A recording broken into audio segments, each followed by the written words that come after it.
భూమికగా ఉన్నటువంటి బాలల హక్కుల పరిరక్షణ వేదిక వేణు గారు కమిటీ వాళ్ళందరికీ, అలాగే తల్లుల సంఘానికి భాగ్యలక్ష్మి గారికి, వాళ్ళ కమిటీ అందరికీ, ఇక్కడ హాజరైనటువంటి బిఎస్పి అట్లాగే బాలల హక్కుల సంఘం జనార్దన్ గారు, కన్నెగంటి రవి, ప్రభాకర్ అండ్ ధనశ్రీ ప్రకాష్ గారు, వేదికను అలంకరించిన అందరికి కూడా నా పక్షాన ఉద్యమ వందనాలు. నేను అశోక్ కుమార్ను టీపీటీఎఫ్ రాష్ట్ర అధ్యక్షుడిగా పనిచేసి రిటైర్ అయ్యాను. అట్లాగే తెలంగాణ జేఏసీలో సంగారెడ్డి జిల్లా, మెదక్ జిల్లా అధ్యక్షునిగా పనిచేశాను ఆ రాజు కోదండరామ్ సార్తో. ఆ రోజు ఇప్పుడు ఒక మేడము డిమాండ్ చేస్తుంది, నిజమే అది. ఏంటిదంటే తెలంగాణ ఉద్యమంలో తెలంగాణ వస్తే సర్వరోగ నివారణ అని చెప్పిన వారు గ్రామాలకు వెళ్ళి. వాస్తవం ఏమైందంటే విద్య కూడా అందరికీ ఫ్రీ వస్తుంది, మంచి నాణ్యమైన విద్య ఇస్తాము, సమానమైన విద్య అందిస్తామని చెప్పేసినాం. ఒకప్పుడు వెంకటరెడ్డి సారు అండ్ సాధనా స్వచ్ఛంద సంస్థ చాలా గ్రామాల్లో కార్యక్రమాలు చేస్తూ ఈ విద్య అనేటువంటిది రాజకీయ డిమాండ్గా మారాలి, వాళ్ళ మేనిఫెస్టోలో భాగం కావాలని చెప్పి బాగా డిమాండ్ చేసేవాళ్ళు. నేను కూడా చాలా కాలంగా అదే నమ్మిన. ఇప్పుడు రాజకీయ డిమాండ్లలో ఇప్పుడు కోదండరామ్ సారు తన మేనిఫెస్టోలో చేర్చిండు విద్యను, కాంగ్రెస్ వాళ్ళు చేర్చిండు, బహుశా కమ్యూనిస్ట్ పార్టీలు అన్నీ కూడా చేర్చినట్టున్నాయి. విచిత్రం ఏందనంటే ఓడ ఎక్కదాకా ఓడ మల్లయ్య, ఓడ ఆ తెప్ప దాటిన తర్వాత ఇది ఏరు దాటిన తర్వాత బోడి మల్లయ్య అన్నట్టు వెనకటికి ఇవ్వడం. రాజకీయ నాయకులు కూడా ఇవాళ అట్లే చేస్తున్నారు. ఎన్నికలు అయ్యేంత వరకు ఏదంటే చెప్తున్నారు. నీ మేనిఫెస్టోలు పెట్టమంటే మేనిఫెస్టోలు పెడతాను. ఇంతకుముందు కూర్చున్న మిత్రుడు చెప్పింది కదా శ్రావణ్ కుమార్, మాకు జేఏసీలో సమాన స్కందనమే మేమంతా, ఆయనే రాసిండు, వాస్తవమే. మరి ఏమైంది? ఆ రోజు కాంగ్రెస్లో పెట్టిన మేనిఫెస్టోలో ఇవాళ 15% బడ్జెట్ కేటాయిస్తా అన్నారు, కేటాయించలేదు. ఇంకా రకరకాలైనటువంటి 17 రకాలైనటువంటి విద్యారంగానికి సంబంధించిన డిమాండ్లను పెట్టారు, ఒక్కటి మాత్రమే చేసిందండి. ప్రీ ప్రైమరీ ఎడ్యుకేషన్ సంబంధించి ప్రారంభించిండ్రు. 1000 స్కూళ్ళల్లో ప్రీ ప్రైమరీ తరగతులను పెట్టారు, సంతోషకరమైన. కానీ క్వాలిఫైడ్ టీచర్ లేదు, అందులో చెప్పడానికి ఏం చెప్తారో తెలియదు, ఎట్లా చెప్తారో తెలియదు. అట్లాంటి స్థితిలో మరి పేదవాళ్ళకి ఆ పాఠశాలను నడిపిస్తుండ్రు. ఇక డాటాను కనుక చూసినట్టయితే అందరు మీ దాంట్లో చెప్పిన అన్ని వాస్తవము. అసలు ఈ రిపోర్టును నేను అంగీకరిస్తూ సమర్థిస్తూ దాన్ని ఈ 6 డిమాండ్లను కూడా తూచా తప్పగా ప్రభుత్వము అమలు చేయాలని చెప్పి ప్రభుత్వాన్ని డిమాండ్ చేస్తున్నా. అయితే విషయం ఏందనంటే రాజకీయాలు చాలా బలంగా మారిపోయినాయి మన దేశంలో. ఎమ్మెల్యే బలవంతుడు, అంతకంటే మినిస్టర్లు బలవంతులు, ముఖ్యమంత్రి అందరికంటే ఉన్నతమైనటువంటి అధికారం కలిగిన వాడు. ఏ దానికి ఏం కావాలన్నా ముఖ్యమంత్రి చెప్తే తప్ప కాదు. అట్లాంటిది మన రాష్ట్రంలో విద్యారంగాన్ని మొత్తం నేనే బాగు చేస్తా అని చెప్పేసి ముఖ్యమంత్రి గారు తన దగ్గరనే పెట్టుకున్నాడు. బట్ ఏమిటి అనంటే దాన్ని బాగు చేయడానికి బదులుగా కొత్త మోడల్ను సృష్టించుకున్నాడు. దానికి ఒక కమిషన్ వేసిండు.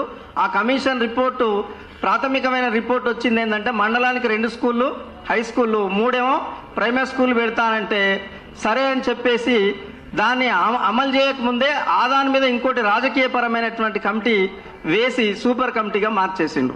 ఇప్పుడు అది ఏమిస్తుందో తెలియదు, చివరికి మనకు అగమ్య గోచరంగా ఉంది. అది అట్లా ఉండగానే young India integrated residential school అని చెప్పి 117 ఇంటూ 200 కోట్లు ఇస్తా, దాన్ని కేటాయిస్తామంటుండు. మరి ఇప్పుడు ఆఖరికి మన భవిష్యత్తు ఏంది?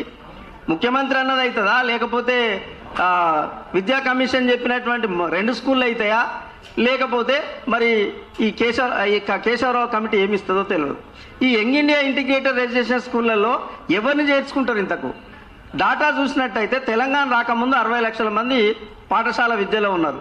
అందులో 28 లక్షల మంది ప్రైవేట్లో ఉంటే 32 లక్షల మంది ప్రభుత్వ విద్యలో ఉండేవారు.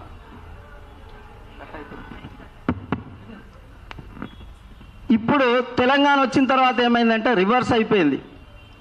ఎట్లా అయిపోయిందనంటే ఒక 6,000 స్కూల్ వాళ్ళు మూతపడ్డాయి. 32,000 స్కూల్ నుంచి 6,000 స్కూల్ చేసి ఇప్పుడు 26,000 స్కూళ్ళు ఉన్నాయి. అందులో ఉన్న విద్యార్థుల సంఖ్య 32 లక్షల నుండి 18 లక్షలకు పడిపోయింది.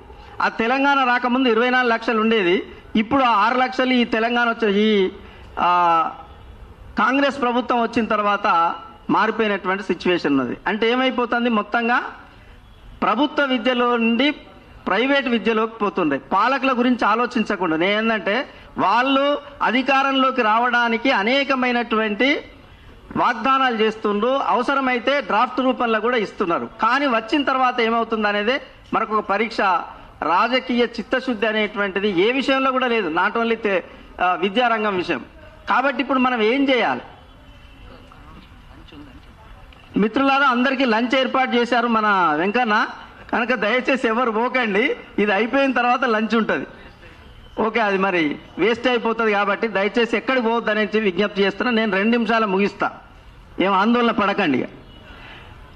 విషయం అయితే ఆందోళనకరమైంది ఏంటంటే ప్రభుత్వ విద్య బలోపేతం కాకపోవడానికి కారణం మనం కేవలం బడ్జెట్ తగ్గింపులు అనుకుంటున్నాం. అది 11% నుంచి 6.5% పోయిన గవర్నమెంట్ తగ్గించింది. వీళ్ళేమో 1% కూడా పెంచకుండా 7.31కి పెంచిండ్రు. సంతోషమే, కానీ అది సరిపోదు. 15% అయినా ఇవ్వాలి. ఇప్పుడు 15% కాదు, మన లక్ష్మి గారు చెప్పినట్టు, ఐద్వా లక్ష్మి గారు చెప్పినట్టు 30%, కొటారి కమిషన్ చెప్పినట్టు 30% మనం సాధించుకుంటే తప్ప ఈ ప్రభుత్వ విద్య కాదు, విద్యారంగం అంతా కూడా మరి బాగుపడేటువంటి అవకాశం లేదు. మరి అప్పుడు ఏం చేయాలి మనం? ప్రభుత్వాలేమో మోసం చేస్తున్నాయి, ప్రజలేమో అమాయకంగా మోసపోతున్నారు. కొంతమంది ఏమో తెలివి కల్లోలంతా కూడా మా పిల్లలకు మంచి విద్య వస్తే చాలని చెప్పిండు అని చూస్తూ ఉన్నారు. అప్పుడు కేసీఆర్ ఏం చెప్పిండు? KG to PG నా కళ, నేను ఇస్తా అందరికీ సమానమైన విద్య అన్నాడు. చివరికి ఏం చేసిందంటే 300 రెసిడెన్షియల్ స్కూళ్లను 1000 స్కూళ్ళు చేసిండు తప్ప అందరికీ సమానమైన విద్య లేదు, నాణ్యమైన విద్య లేదు. ఇప్పుడు ఈయన ఏం చేసిండు? ఈయన కూడా గట్లే చెప్పిండు. ఈయన అంటే ఈ ప్రభుత్వం కూడా గట్లనే చెప్పింది. మరి ఏం చేస్తుంది ఈయన కళ? ఇప్పుడు young India integrated residential school అంటే ఏ పిల్లల్ని అందులో చేరుస్తాడు? ఈ 117 స్కూళ్లలో ఏ పిల్లల్ని చేస్తారు? ఢిల్లీలో మోడల్ ప్రకారం నేను తయారు చేస్తున్నా అని చెప్తాడు.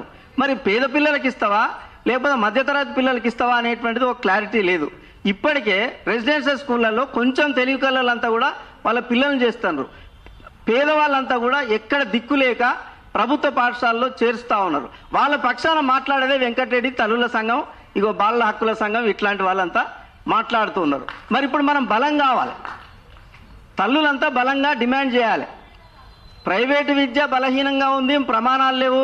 ప్రభుత్వ విద్య బలహీనంగా ఉంది, ప్రమాణాలు లేవు. సరే, దానికి రకరకాల కారణాలు. ఇప్పుడు మీరంతా చెప్పారు కదా, ఇబ్రాహీం గారు చాలా క్లియర్గా చెప్పిండు, వీడిని అట్లా చేయాలి, వాడిని ఇట్లా చేయాలి, వాడికి ఇట్లా వీడికి ఇట్లా. నేను అనేది అంటే ఎవరు ఎట్లయినా కానీ ఈ ప్రభుత్వ విద్య ఎట్లా కావాలనేదే మన ఎజెండా అయినప్పుడు సాధ్యమవుతుంది. రాజకీయ నాయకులను డిమాండ్ చేయకుండా, మనం ఉద్యమం చేయకుండా ఇది సాధించుకోలేము.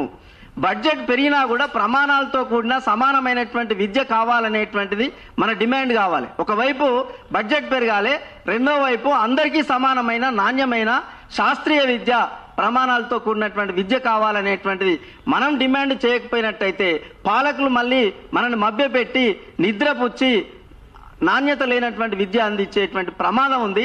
అందులో భాగంగానే 32 లక్షల నుంచి ఇవాళ 18 లక్షలకు పడిపోయింది. కొంచెం తెలివి కళ్ళంతా కూడా ప్రైవేట్లోకి వెళ్ళిపోయినారు. విచిత్రమైనది ఏమిటంటే జీడిపి మరి తగ్గుతుంది అనేటువంటిది పెరుగుతుందని నేషనల్ జాతీయ నాయకులు చెప్తున్నారు.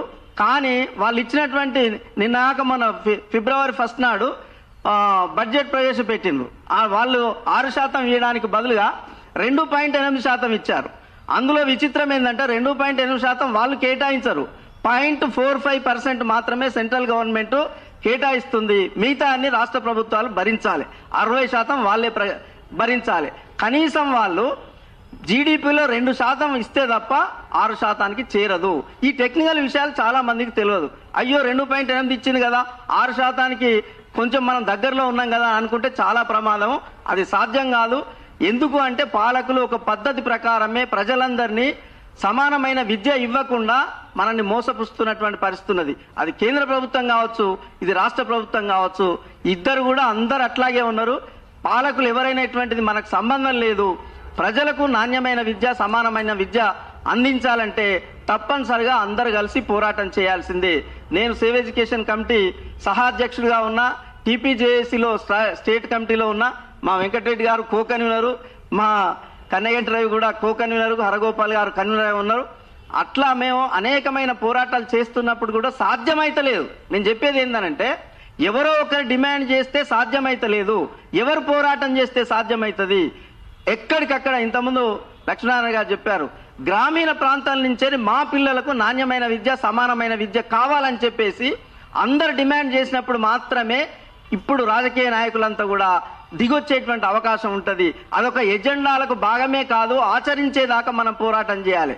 రాజకీయ పార్టీల ఎజెండాలకు వస్తే సరిపోదు. ఇప్పుడు వచ్చింది కానీ అమలు లేదు. కాంగ్రెస్ పార్టీ ఎజెండాలు వచ్చింది, ఇంకో ఎజెండాలు ఉన్నదనుకుందాం, మరి దాన్ని అమలు చేయకపోతే ఏం చేయాలి? అప్పుడు తప్పనిసరిగా పోరాటాలు చేయాలి. మరో తెలంగాణ ఉద్యమంలాగా ఈ విద్యా ఉద్యమం అనేటువంటిది ప్రజా పోరాటాలుగా మారాలి. దానికి తప్పనిసరిగా మేము ముందుంటాము, తల్లులంతా మీరు ఉండాలని చెప్పేసి వెంకన్న ఎట్లయినా మాతోనే ఉన్నాడు. మీరు బలమైనటువంటి ఉద్యమంగా గ్రామాల్లో ప్రశ్నించే ప్రజలుగా మార్చాలి. మా పిల్లలకి ఎందుకు సమానమైన విద్య ఇవ్వట్లేదు, ప్రైవేట్లో మేము ఎందుకు పంపించాలి, నెలకు 50,000 రూపాయలు నా పిల్లవాడికి నేను ఎందుకు పెట్టాలి, నా హక్కు అనేటువంటిది వాళ్ళకు చెప్పాలి మనం. అప్పుడు మాత్రమే అది ఓట్లు వచ్చినప్పుడు పైసలు తీసుకొని కాదు, విద్యారంగానికి నిధులు కేటాయించండి, మా ఊరికి మంచి బడి ఇవ్వండి అని చెప్పేసి అడగాలి. ఇప్పుడు రేషనలైజేషన్ చేస్తాడట ఈయన. అంతకుముందేమో 6,000 స్కూల్ తీసేసి నా పెద్ద ఆయన, ఈ పెద్ద ఆయన ఏం చేస్తాడంటే 1,500 స్కూల్ తీసేస్తా అని చెప్పేసి ఈ బడి ఓపెన్ అయ్యే వరకు, అంటే జూన్ వరకు రేషనలైజేషన్ చేసి టీచర్ల సంఖ్య తగ్గించేసి స్కూళ్లను, పిల్లలు లేనటువంటి స్కూళ్ళంతా తీసేసి మొత్తంగా గ్రామ ప్రాంతంలో స్కూళ్ళు లేకుండా చేయడానికి కంకణం కట్టుకున్నటువంటి పరిస్థితి ఉన్నది. మనం మాట్లాడకపోతే, స్త్రీలు మాట్లాడకపోతే, అమ్మలు మాట్లాడకపోతే ఈ వ్యవస్థ ఉండదు అని చెప్పేసి మరొకసారి గుర్తు చేస్తూ నాకు ఈ అవకాశం ఇచ్చినందుకు ధన్యవాదాలు తెలియజేస్తూ సెలవు తీసుకుంటాను. థ్యాంక్ యూ అన్న, థ్యాంక్ యూ. ఐ థింక్ అంటే ప్రైవేట్ మయం అవుతుంది కాబట్టి అక్కడ క్వాలిటీ ఉందా అంటే